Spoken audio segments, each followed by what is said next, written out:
नमस्कार दोस्तों, आज के इस वीडियो में फिर से आपका स्वागत है। फ्रेंड, पिछले वीडियो में हमने क्लियर किया था गोल्डन रूल्स ऑफ अकाउंटिंग। उसके अंदर मैंने आपको तीनों जो अकाउंटिंग के रूल्स है वो मैंने आपको स्टेप बाय स्टेप बता दिए थे।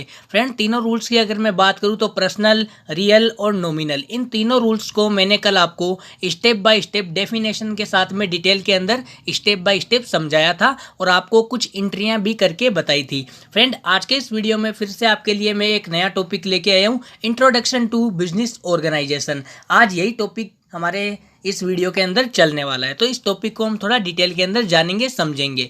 तो फ्रेंड, आप पूरी कोशिश करना कि आपको ये टॉपिक अच्छे से समझ में आ जाए। तो आज हम बात करेंगे introduction to business organisation. Friend, अगर एक बिजनेस की बात करें तो जब भी हम कोई काम धंधा या फिर कोई भी हम बिजनेस चालू करते हैं तो बिजनेस चालू करने के लिए हमारे पास में ये सारी चीज़ें होनी ज़रूरी है। अब जैसे कि एक बिजनेस के अंदर आपको कस्टमर चाहिए, एम्प्लॉयर्स चाहिए, बैंक्स चाहिए, फाइनेंसर चाहिए, सप्लायर्स चाहिए और इन्वेस्टर चाहिए जो आपके धंधे के अंदर, आपके बिजनेस के अंदर इन्वेस्टमेंट कर सके। तो फ्रेंड, इन सभी चीज़ों को मिला के आपका जो बिजनेस है जो बन पाता है, और इन सब जो ये चीज़ें यहाँ पे मैंने आपको बताई है, ये जब आपके पास में नहीं होती है तो इनके बगैर आपका बिजनेस कभी सक्सेसफुल तरीके से नहीं चल सकता। अगर आप चाहते हो कि आपका बिजनेस अच्छे से चले, सक्सेसफुल तरीके से चलने लग जाए, तो आपके पास में ये सारी की सारी चीज़ें होनी ज़रूरी है। आपके पास में अगर इन्वेस्टर नहीं होगा तो आपका बिजनेस नहीं चलेगा। जब आप अपने बिजनेस के अंदर इन्वेस्टमेंट ही नहीं करोगे तो आपका धंधा कैसे चलेगा। तो इसलिए आपके बिजनेस के अंदर इन्वेस्टमेंट होना ज़रूरी है, कस्टमर्स होना ज़रूरी है, एम्प्लॉयर्स होना ज़रूरी है, बैंक होना ज़रूरी है, जो आपके बिजनेस के अंदर माल सप्लाई करेंगे तो सप्लायर्स वगैरह, ये सब कुछ होना ज़रूरी है। ये सब कुछ अगर होते हैं तो इन सब कुछ का एक ही पॉइंट होता है कि सब कुछ मिला के बिजनेस का निर्माण करते हैं। तो ये सारी चीज़ें होनी ज़रूरी है। तो ये तो था फ्रेंड एक बिजनेस की डेफिनेशन कि रियल में बिजनेस क्या होता है और बिजनेस को चालू करने के लिए हमारे पास में क्या क्या होना जरूरी है, ये तो मैंने उसके बारे में आपको बताया था। फ्रेंड, बिजनेस ऑर्गेनाइजेशन एक अलग अलग प्रकार के लेन देन करते हैं। बिजनेस ऑर्गेनाइजेशन है जिसमें हम अलग अलग प्रकार के लेन देन करते हैं और आमतौर पर इन्हें कुछ इस प्रकार से बताया गया है। जैसे कि फ्रेंड, ये 3 तरीका है एक बिजनेस को बढ़ाने का। तो इन तीनों तरीकों को मैं आपको स्टेप बाय स्टेप समझाता हूँ। आप ऐसे भी कह सकते हो कि बिजनेस 3 प्रकार के होते हैं, लेकिन फ्रेंड इनमें सबसे ज़्यादा इंपॉर्टेंट है फर्स्ट और सेकंड। ये 2 तरीके होते हैं, इन दोनों तरीकों से ही आपका धंधा, आपका बिजनेस है जो चलने लगता है। फ्रेंड, सबसे पहले हम बात करते हैं सर्विस ऑर्गेनाइजेशन, सेकंड पे आता है ट्रेडिंग ऑर्गेनाइजेशन और तीसरा आता है मैन्युफैक्चरिंग ऑर्गेनाइजेशन। फ्रेंड, अब सबसे फर्स्ट वाले की हम बात करते हैं service organisation. Friend, service organisation वो ऑर्गेनाइजेशन होता है जो सिर्फ सर्विस प्रोवाइड करती है। सर्विस ऑर्गेनाइजेशन में किसी भी तरह का फिजिकल लेन देन नहीं होता है, इसमें सिर्फ सर्विसेज दी जाती है। अब मैं आपको समझाता हूँ कि रियल में ये क्या कहना क्या चाह रहा है, मैं आपको डिटेल के अंदर समझाता हूँ। फ्रेंड्स, सर्विस ऑर्गेनाइजेशन का मेन मतलब इतना ही है कि ये केवल हमें सर्विस प्रोवाइड करता है। जैसे कि टीचर्स, डॉक्टर, ये सारे के सारे हमें केवल सर्विस प्रोवाइड करते हैं। जैसे कि मैं आपको बताता हूँ टीचर की मैं एक एक आपको स्टेप बाय स्टेप समझाने की कोशिश कर रहा हूँ। अगर आपको फिर भी समझ में ना आए तो आप मेरे को कमेंट बॉक्स में पूछ सकते हो, वहाँ पे मैं आपको और अच्छे से समझा दूंगा। तो फ्रेंड, हम बात करते हैं सबसे पहले टीचर की। तो फ्रेंड, अगर हम स्कूल के अंदर या कॉलेज के अंदर हम पढ़ने के लिए जाते हैं तो हमें टीचर क्या करता है, टीचर हमें सर्विस देता है। हमें पढ़ाता है तो वो हमारे लिए सर्विस हो गई, लेकिन उसके बदले हमसे क्या लेता है, पैसे लेता है। यानी कि टीचर हमें सर्विस देता है, उसके बदले हम टीचर को पैसे देते हैं। यानी कि जो ऐसा बिजनेस जिसमें केवल हमें सर्विस मिलती है, समझ रहे हो ना आप, ऐसा बिजनेस जिसमें केवल हमें सर्विस मिलती है, यानी कि सर्विस ऑर्गेनाइजेशन हमें प्रोवाइड होता है और इसमें किसी भी प्रकार का फिजिकल लेन देन नहीं होता है। जो चीज़ें हमें सर्विस प्रोवाइड कर, टीचर हमें सर्विस देता है, हम उसके बदले उसको पैसे देते हैं।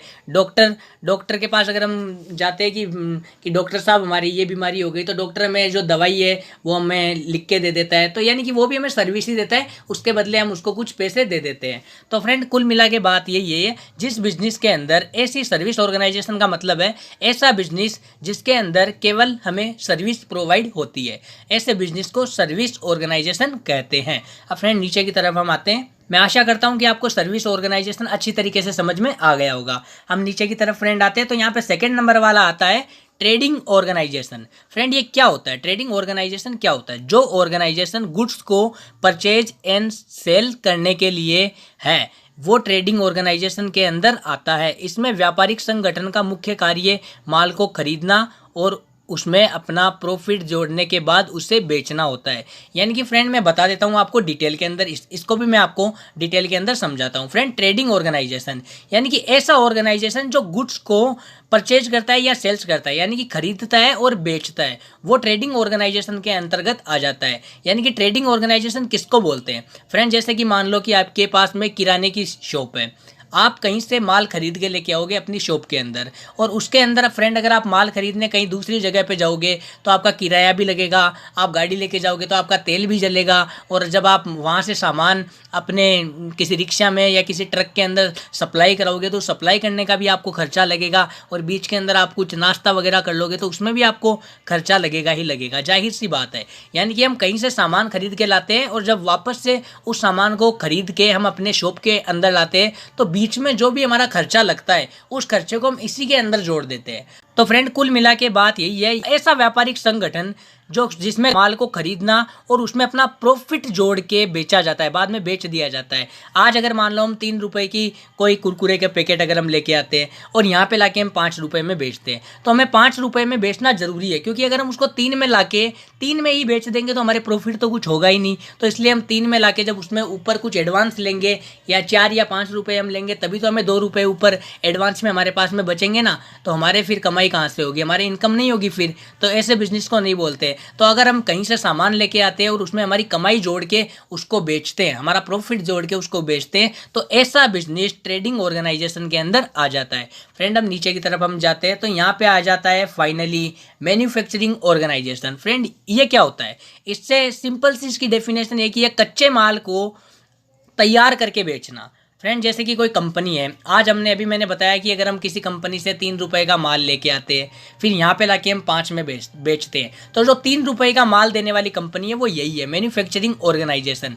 यही हमें कच्चे माल को तैयार करके हमको बेचती है। इसकी डेफिनेशन हम देख लेते हैं। मैन्युफैक्चरिंग ऑर्गेनाइजेशन में कच्चे माल को एक प्रक्रिया के अंतर्गत तैयार किया जाता है, जिसे बाद में ट्रेडिंग ऑर्गेनाइजेशन उस माल को ग्राहकों तक पहुंचाती है। ग्राहक है उसके पास में पहुंचाने का काम करती है। अब हम ऊपर की तरफ यहाँ पे आके देखेंगे, हमने फ्रेंड अभी क्या पढ़ा, थोड़ी देर पहले मैंने आपको बताया था ट्रेडिंग ऑर्गेनाइजेशन। ऊपर ट्रेडिंग ऑर्गेनाइजेशन मैंने आपको बताया था, ये जो नीचे आपको मैन्युफैक्चरिंग ऑर्गेनाइजेशन दिख रहा है, यहाँ से माल बनता है, और यहाँ से माल बन के ये 3 रुपए में, मान लो किसी कुरकुरे का पैकेट या फिर किसी चिप्स का पैकेट इसने 3 रुपए में तैयार किया, तो वो 3 रुपए का पैकेट ये ऊपर जाके यहाँ पे ट्रेडिंग ऑर्गेनाइजेशन के पास में पहुँचा देगा, और ये अपना प्रॉफिट जोड़ के उस कुरकुरे के पैकेट को हमारे यहाँ पे 5 रुपए में बेच देगा। यानी कि इसका माल मैन्युफैक्चरिंग का माल है जो ट्रेडिंग ऑर्गेनाइजेशन के पास में गया, इसलिए 3 रुपए का इसके बच गया। मैन्युफैक्चरिंग ने 3 रुपए का माल ट्रेडिंग ऑर्गेनाइजेशन को बेच दिया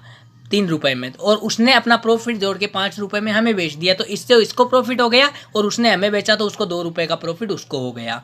तो फ्रेंड ये मैंने तीनों आपको डिटेल के अंदर समझा दिए हैं आसानी से। अगर इनसे रिलेटेड अगर आपको कोई भी प्रॉब्लम हो, कोई भी इश्यू हो, तो जैसा कि मैं हर वीडियो में बताता हूँ, फिर से आपको रिपीट कर देता हूँ कि फेसबुक, इंस्टाग्राम, ट्विटर या अदर सोशल मीडिया प्लेटफॉर्म के ऊपर आप मेरे को प्रिंस सोनी राजस्थान के नाम से मेरी अकाउंट बना हुआ है हर किसी के ऊपर, तो वहाँ पर आप मेरे को फॉलो कर सकते हो। वहाँ पर मैं आपको 100% रिप्लाई दूंगा, और आपकी कोई भी हेल्प होगी तो मैं वहाँ पर आपको हेल्प करने की पूरी तरीके से कोशिश करूँगा। फ्रेंड अगर आप मेरे से कॉन्टैक्ट करना चाहते हो तो नीचे मैंने अपना व्हाट्सअप नंबर डाल के रखा है, यहाँ पे भी आप मेरे को संपर्क कर सकते हो। तो फ्रेंड आज के लिए बस इतना ही, मिलेंगे हम लोग नेक्स्ट वीडियो में।